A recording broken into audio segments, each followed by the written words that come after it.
Senator Philip Salvador. Sa lahat po ng nandiyan sa presidential table, sa inyo pong lahat, dito sa Barangay Talomo Proper, magandang umaga po sa ating lahat. Ang totoo po, sinabi sa akin ng mga kasama ko, huwag ka nang pumunta doon sa Barangay Talomo kasi ang dami natin gagawin dito sa Luzon. Barangay lang naman yun eh. Magano ka na lang, magpadala ka na lang ng video clip. Sabi ko, hindi pwede yung kailangan nakita ko yung mga tao. Huwag mo sasabihin barangay yan, kailangan magkaharap-harap kami yung mga tao. Yan. Kahit hindi ako masyado marunong magsalita ng Bisaya. Kasi po, kung talagang magsasalita ako, baka hindi tayo magkaintindihan. Pero gusto kong magsalita ng Bisaya. Kasi, siyempre, pagka Bisaya, tapos sa puso eh. Pero mamaya, malay nyo makakapagsalita.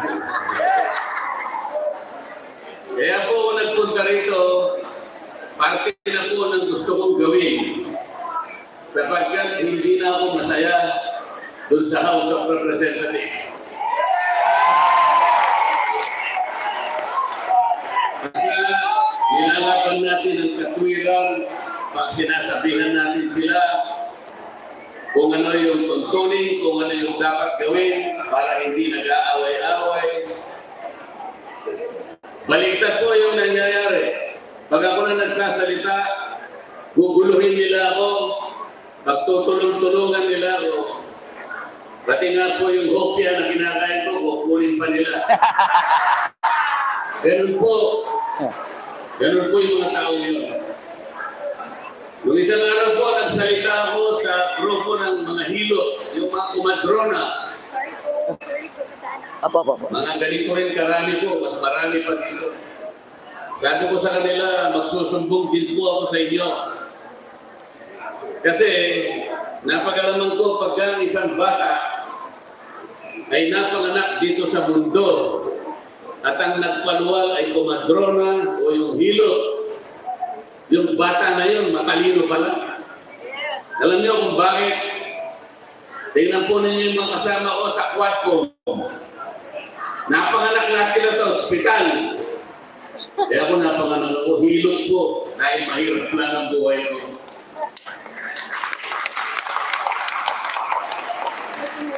Napanganak sa ospital, tingnan niyo, pumuro ng mga ulo.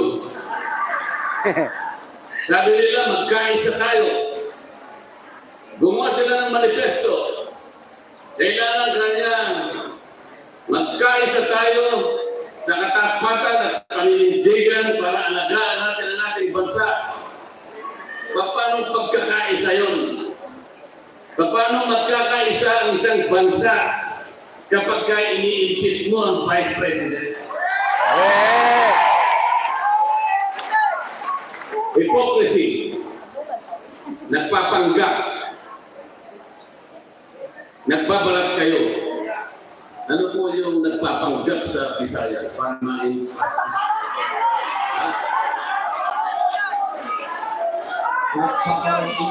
Oh, yun.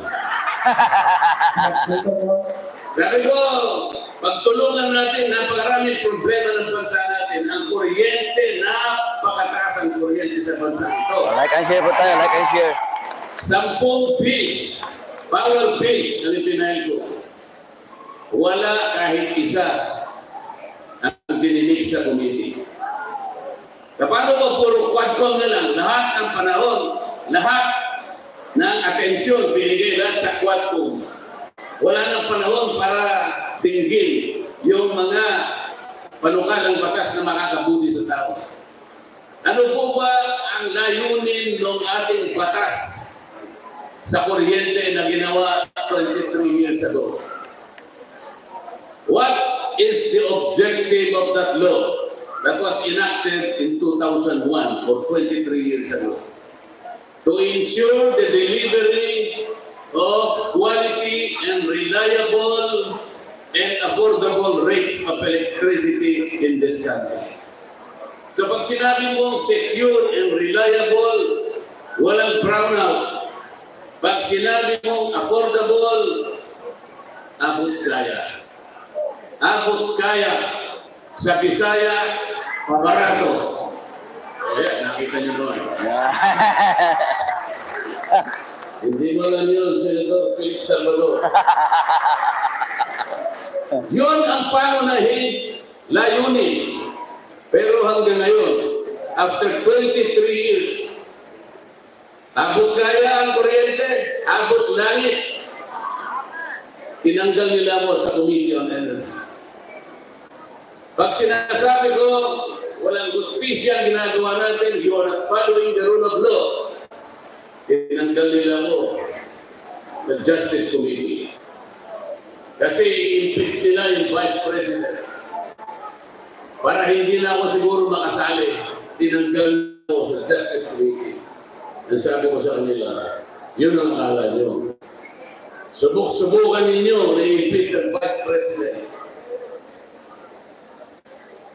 I will suggest to her that she should engage me as her defense counsel. Kasi, hindi po nangyayari. Wala nang justisya. Sabi ko sa kanila, bakit ninyo sinusuri ang confidential funds ng Office of the Vice President? Why? If you are honest in trying to enact a particular law, kasi po, inquiry in aid of legislation. There are more than 400 offices and agencies of government, beneficiaries of confidential funds. They were also notified by the COA. Meron silang audit observation. Bakit yung opisina ng Vice President ang ating iniimbestiga? Correct. Kung Tama. talagang hindi kayo namumulitika. Yan. 400 offices ayaw niyong imbestigahan.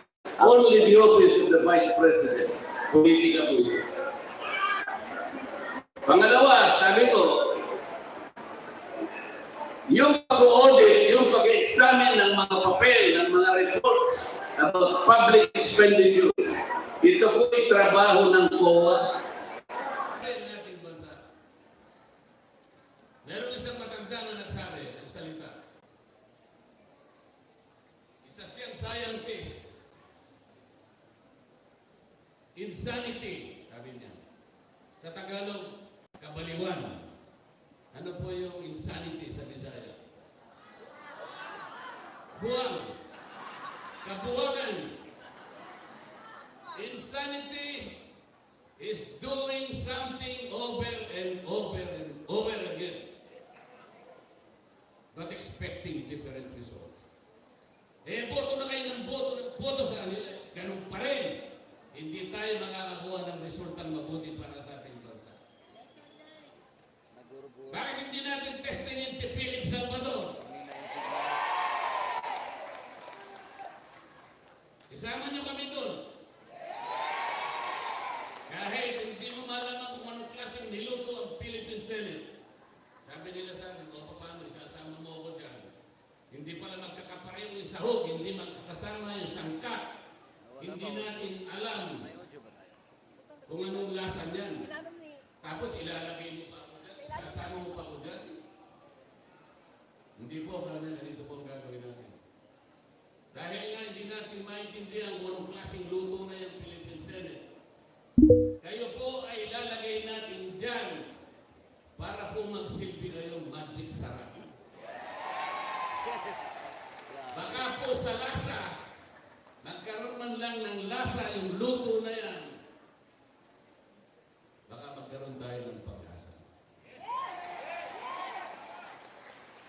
Tingnan po ninyo yung corruption dito sa bansa nito. Yung corruption, nalulunod na tayo sa corruption. Magkano ang ginagasta ng ating bansa araw-araw? Magkano? How much does this country spend every day? 15.8 billion pesos every day. Magkano naman ang ating kinikita araw-araw? 11.7 billion pesos. So gumagasta tayo ng mas marami kaysa sa kinikita natin.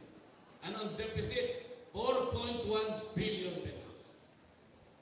Yan po ang inuutang natin araw-araw. 4.1 billion pesos. Or about 270 million pesos every hour. Bagsak. Magkano na po yung ating utang? 16 trillion pesos. 16 trillion pesos. E bigay ng akap. Akap dito, akap doon. Puro akap. Hindi po yan ang gawain ng House of Representatives. Correct. Agree. Hindi po yun ang aming gawain. Wala po kaming gawain na kami ang magbigay ng kung ano-ano. Tingnan po niyo yung ginawa nila. Tingnan niyo yung politika. Ang budget po na pinresent ni Inday Sara, 2 billion pesos. Ano ang ginawa nila? Tinanggal po nila, sabi nila, hindi, gawin na lang natin 700 million. Kasi yung ibang budget po rito, ginagawa na rin ng DSWD. Yung iba ginagawa na rin ng DOH. Yung iba ginagawa na rin ng CHED. So para walang duplication, tanggalin na natin yan. 700 na lang ang budget mo, Madam Vice President. Pero tingnan, sila nang namimigay sa binibigay ng DSWD. Akap dito, akap doon, puro akap, puro akap. Kunin nyo yung pera. Hindi kanila yun. Pera ng gobyerno. Walang mangyayari po pagka ganito ang gagawin natin. Pag nagbigay ka lang puro ayuda, puro subsidy, hindi po lalakas ang ating ekonomiya. Ang mangyayari po niyan, pagkakuha ng pera, pupunta po sa mall, wala na. Walang production na katapat. Hindi yan andar ang manufacturing. Hindi yan. Kailangan po umandar ang manufacturing para tumaas ang ekonomiya, maraming trabaho ma-generate, maraming produkto ang makukuha, bababa ang presyo ng pagkain. Yun po dapat natin yun. Ang pinaka-problema ng Kongreso ngayon, yun pong oversight function, wala na pong nagbabantay. Marami pong batas na magaganda. Pero, wala na pong nagbabantay sa pagpapatupad ng mga yan. Katulad po ng sinabi ko sa kuryente, 23 years ago, dapat mababa ang kuryente. After 23 years, mataas pa rin ang kuryente. Tingnan po niyo yung mga barangay. Ilan ang barangay sa buong Pilipinas? Ilang bilang po? 42,000 barangay in this country. Ilang porsyento po ng 42,000 barangays ang nakatitindig sa sariling paa? How many percent are self-reliant? 2%. 98% gumagapang. Magkano ang sweldo ng kapitan? Average, buong Pilipinas? 5,000 pesos. 5,000 pesos. Sa ibang affluent barangays, 38,000 pesos. Hindi magkakapareho. Magkano ang tanod? 800 pesos a month. Paano mabubuhay ang tanod? 800 pesos a month. 24/7 ang trabaho. Ito ang problema.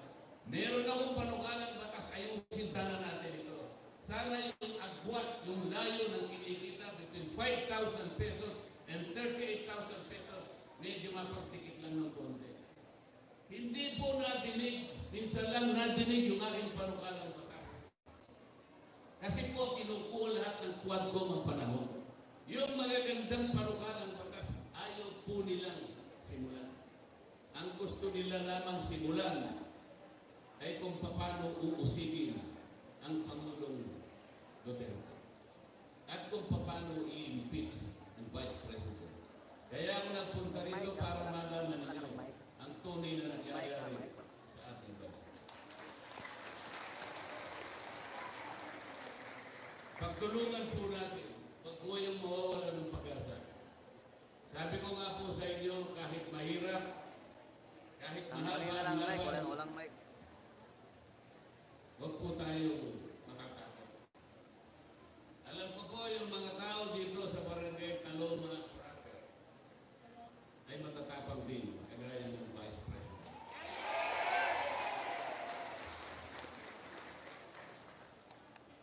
Ako po ay masaya na nakarating dito.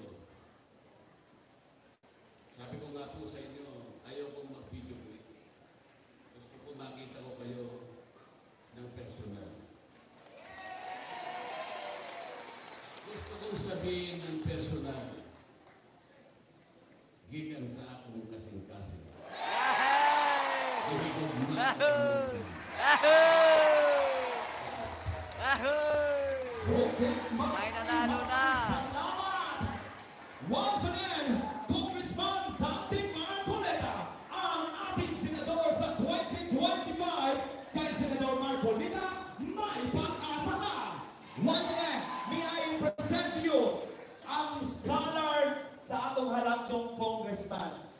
Palihog, Katria, Linya, maonis na ang mga scholar sa atong halagdong congressman.